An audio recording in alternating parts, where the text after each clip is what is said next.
Fala, galerinha, como é que vocês estão? Tudo bem, tudo tranquilo? Galerinha, quem que se interessa por radiação? Hoje tudo tem radiação, inclusive o universo é radiação, né?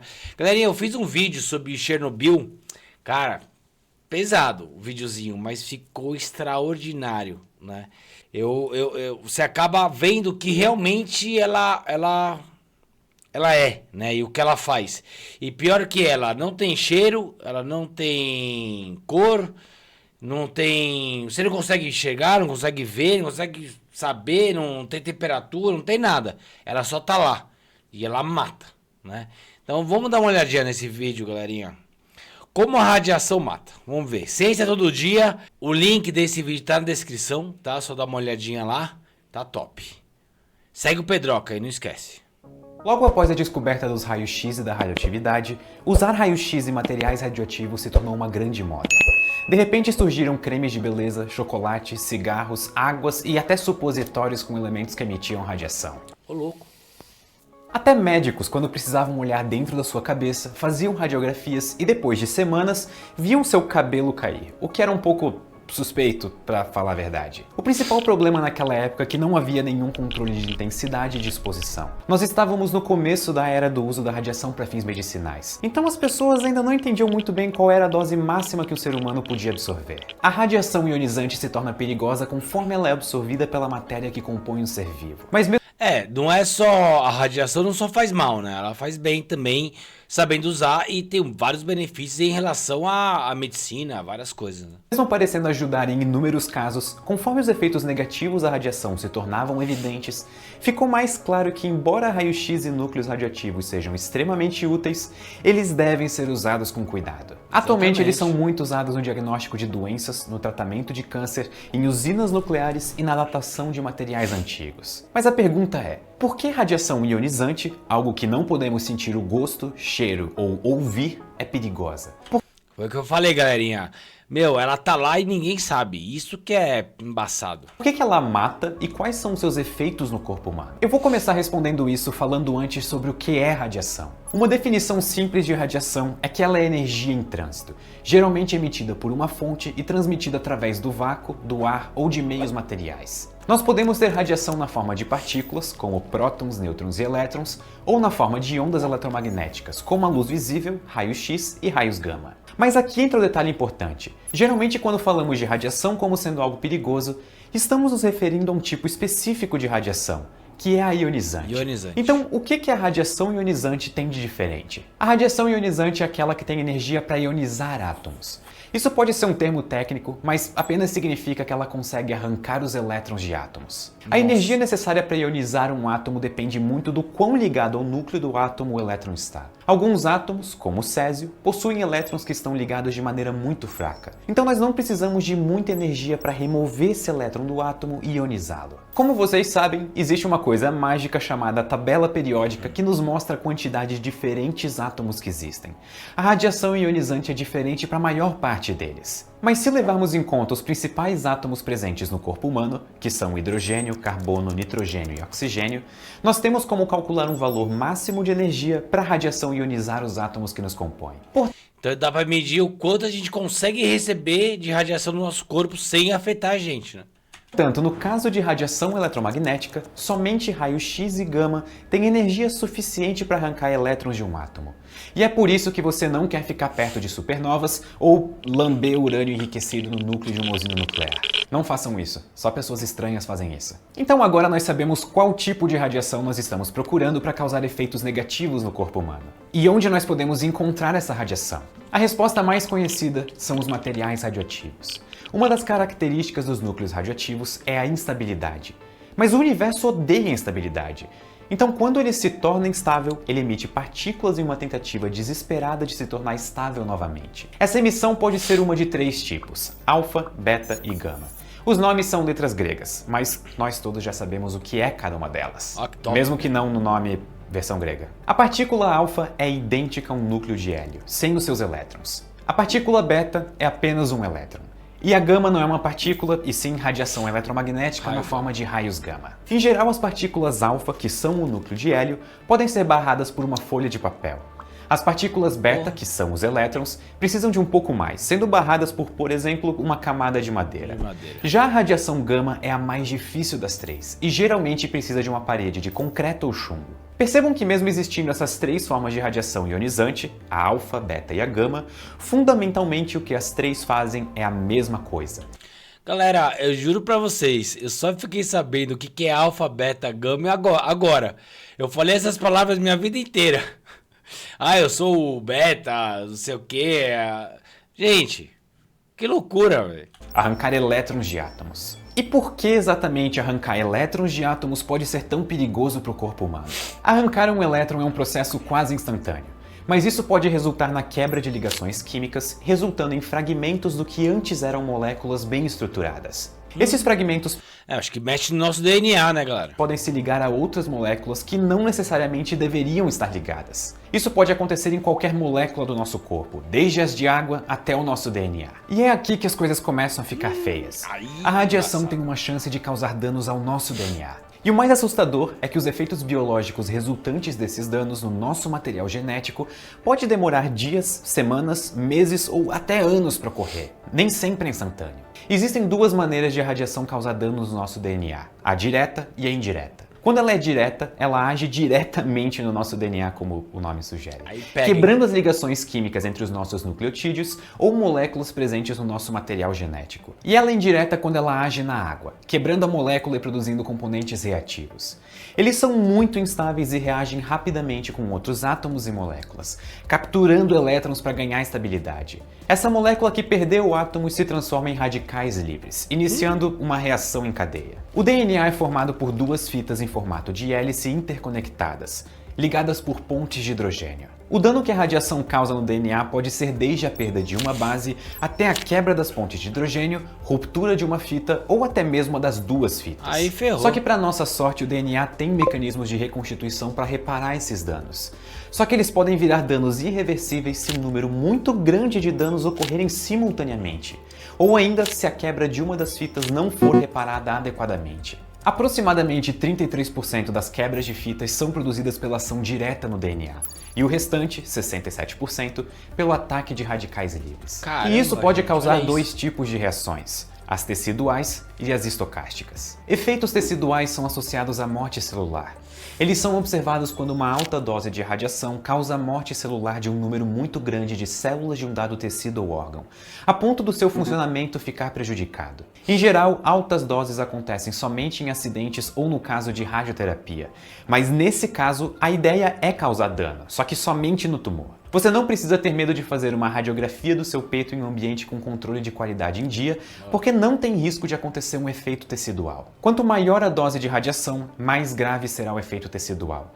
Mas não se preocupe, porque não é qualquer dano tecidual que vai sair do controle. Abaixo de uma certa dose, o número de células danificadas é muito pequeno para que os efeitos teciduais sejam observados. Existem reações teciduais que surgem pouco tempo depois da exposição e, em geral, estão ligadas ao tipo inflamatório, ligados à morte celular por meio de necrose, quando a célula incha e rompe a membrana celular. Isso pode causar a queimadura da pele, inflamação da mucosa do revestimento do trato gastrointestinal e a descamação da pele. Foi o que aconteceu com alguns dos bombeiros de Chernobyl. Só que existem efeitos tardios também, que surgem após vários meses e anos. Esse efeito tardio é quase sempre devido à lenta velocidade das células de se dividir. Um exemplo é a catarata. Os efeitos teciduais sempre vão acontecer se você atingir um limiar mínimo de dose e estão ligados sempre à morte celular. Os efeitos teciduais ocorrem devido à exposição do tecido individual, mas existem efeitos que são causados quando o corpo todo, ou grande parte dele, são expostos à radiação. Esse efeito é o que se chama de síndrome aguda da radiação. Essa síndrome corresponde a um grupo de subsíndromes ocorrendo em estágios através de um período de horas até semanas após a exposição. Caramba. A unidade de medida que utilizamos para a radiação absorvida é o Gray, abreviado para um... Você tá ferrado e nem sabe, você vai ficar sabendo só depois de meses, não sei o que, começa a ficar mal, aí você fala, o que tá acontecendo? Foi a radiação. GY. Então daqui pra frente eu vou fazer uma comparação usando bananas. Se a dose absorvida no corpo todo for próxima de 1 Gray, o que equivale à radiação recebida ao comer 10 milhões de bananas ou fazer 50 mil raios-x do peito, algumas pessoas podem ter náusea, diarreia e depressão no sistema sanguíneo. Se for entre 1 e 3 Grays, o equivalente a 30 milhões de bananas ou 150 mil raios-x do peito, além dos sintomas anteriores, a pessoa pode ter fortes infecções. Entre 3 e 5 Grays pode ocorrer hemorragia, perda de pelos e esterilidade temporária ou permanente.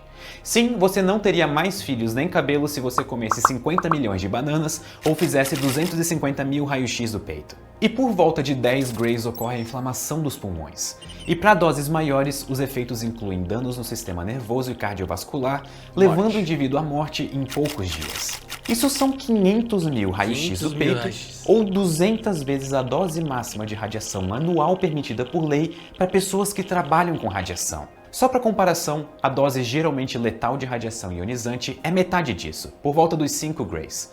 Alguns dos trabalhadores de Chernobyl receberam isso em menos de 1 minuto. Existem também os efeitos estocásticos, que são os efeitos a longo prazo da radiação ionizante. Eles estão ligados à mutação do DNA. Quem trabalha em raio-x, né, eles são atingidos por radiação direto, por um longo prazo. Aí que tá, né? Vamos ver o que ele fala. O efeito estocástico mais conhecido é o câncer. Acredita-se que erros no reparo, principalmente na quebra das duas fitas, seja a principal razão para que eles ocorram. Os efeitos estocásticos são aleatórios e não têm um limiar mínimo para acontecerem, mas ainda assim dependem da dose de radiação. Quanto maior a dose, maior a probabilidade deles acontecerem. Como eles são aleatórios, é necessário apenas que uma alteração seja feita para causá-los.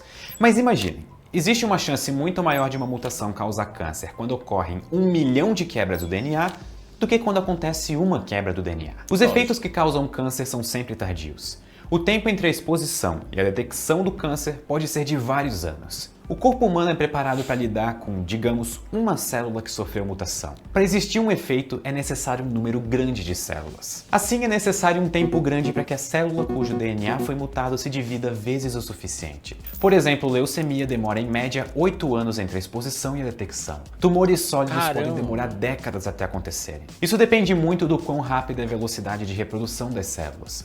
Por isso, crianças são muito mais sensíveis à radiação do que adultos.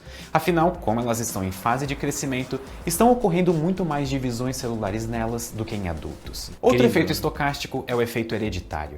Esse efeito acontece quando uma mutação ocorre nas células germinativas e pode ser repassada para os descendentes da pessoa irradiada. Algo muito importante nisso é somente repassada para os descendentes. Ou seja, por mais que a mutação ocorra em você, somente os seus descendentes vão apresentar mudanças. Mas e como nós sabemos tudo isso? De onde que nós tiramos essas informações? Os efeitos teciduais foram observados pouco tempo depois da descoberta de raio-x e da radioatividade, exatamente porque alguns eram imediatos. Os efeitos tardios foram sendo estudados também, quando foi observado que diversos cientistas e profissionais que trabalhavam com radiação começaram a apresentá-los. Mas os efeitos estocásticos são diferentes.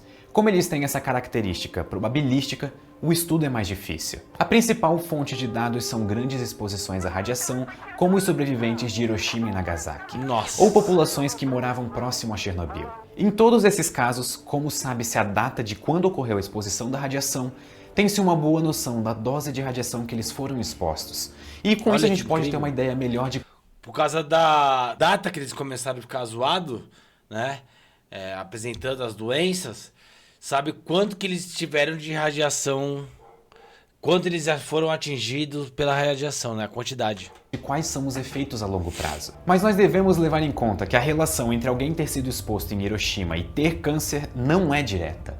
Esse é um estudo populacional. Se somente uma pessoa for observada nesse estudo, ele não é conclusivo. Portanto, ele é realizado durante anos com um grande número de pessoas. E quanto aos efeitos hereditários, os resultados de pesquisa dos sobreviventes de Hiroshima e Nagasaki mostram que não há evidências de que a radiação cause efeitos hereditários. No entanto, em estudos em plantas e animais existem sim fortes evidências de que a exposição causa efeitos. Uma das hipóteses levantadas sobre a não existência em humanos é que diversas gerações de plantas e animais podem ser observadas em um curto espaço de tempo, diferente de humanos. Sim, existem riscos ao se utilizar radiação, Mas o nosso conhecimento hoje é muito maior do que no início dos anos 1900. Porra. O benefício que ela pode trazer para a medicina, por exemplo, são muito grandes. Infelizmente, a palavra radiação ficou manchada ao longo da história por causa de uma série de maus usos de seres humanos. Exatamente. Armamentos nucleares causando medo na população ou acidentes horríveis como o de Chernobyl são um lembrete de que nós temos um grande poder na mão, mas que precisamos utilizá-lo de maneira correta e prudente. Na maior parte dos casos, como na medicina, o benefício é maior do que o risco. Nós literalmente podemos salvar a vida de pessoas utilizando radiação. E esse é o melhor uso possível para um conhecimento que começou em laboratórios há mais de 100 anos. Muito obrigado e até a próxima. Galerinha, sensacional, né, galerinha? É o que ele falou, eu também acho, né? Durante a história, a gente só usou a radiação ou para fazer bomba, era o pior medo da população na Guerra Fria, na Segunda Guerra Mundial e tudo mais, né? Até os Estados Unidos mandou a bomba pro Japão com a bomba nuclear, que ele acabou a guerra, matando não sei quantos milhões de pessoas, né? E também acidentes, que nem eu falei do meu vídeo lá no começo desse vídeo aqui, que eu fiz. Vê o vídeo, galerinha, tá espetáculo. Então, a gente tem que parar e focar agora no lado bom da radiação. Que é o que ele falou, né? A gente tem tecnologia hoje suficiente para controlar ela e usar isso muito pro benefício da saúde, da medicina, da energia, de um monte de coisa. Galerinha, obrigado por ter assistido comigo até agora. Um beijo a todos. Fui, galerinha. Tchau. Fiquem com Deus. Até a próxima.